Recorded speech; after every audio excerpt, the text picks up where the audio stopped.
On parle rarement de ce qui constitue un bon plan stratégique. Puis pour nous, il y a des éléments d'équilibre qu'on doit retrouver pour être certain d'avoir un plan qui est suffisamment transformatif, qui nous amène vraiment ailleurs, mais en même temps avoir un plan qui est enraciné dans nos défis du moment.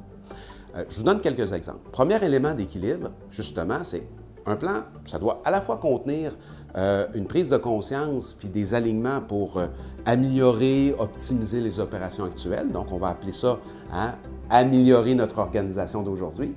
Mais ça doit aussi nous amener dans le futur puis créer l'organisation du futur. Quels sont les changements futurs? Qu'est-ce qu'on veut devenir? Donc, il y a un équilibre entre le futur et améliorer le présent. Donc, premier point d'équilibre. Le deuxième, c'est avoir un équilibre entre l'analyse et aussi, je dirais, le lien avec des phénomènes internes, des perceptions internes de nos équipes. Donc, on ne veut pas avoir un plan où on va juste faire de l'analytique, puis on va appeler ça des grandes stratégies techniques. On veut aussi un plan stratégique qui va suffisamment mobiliser les équipes sur le terrain, qui va leur permettre elles-mêmes de faire leur propre réflexion, puis de faire remonter des signaux qui vont permettre de créer un plan stratégique qui est beaucoup plus organique. Troisième élément d'équilibre, c'est de trouver justement la part des choses entre qu'est-ce qu'on fait pour notre conseil d'administration, qu'est-ce qu'on fait pour l'équipe de direction et qu'est-ce qu'on fait pour les différents départements pour que tout le monde puisse s'y retrouver, finalement, que tout le monde fasse partie du même plan, mais ait des éléments nourrissants puis concrets pour chacun de ces niveaux-là. Quatrième élément d'équilibre, c'est celui de l'altitude.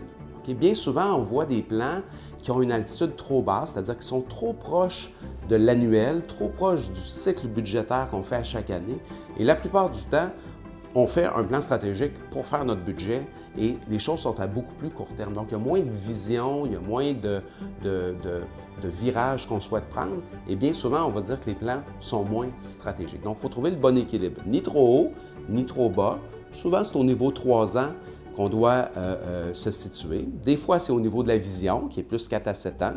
Des fois, c'est le 3 ans. Des fois, c'est l'annuel. Les 3 sont nécessaires, mais il faut vraiment bien savoir dans quel type de rencontre on se situe. Donc, tout ça, c'est des facteurs d'équilibre. Nous, quand on conçoit un processus stratégique avec vous, on a tous ces éléments-là en tête. Puis, sans que vous vous en rendiez compte, bien, vous vous retrouvez avec un plan qui possède toutes ces qualités-là.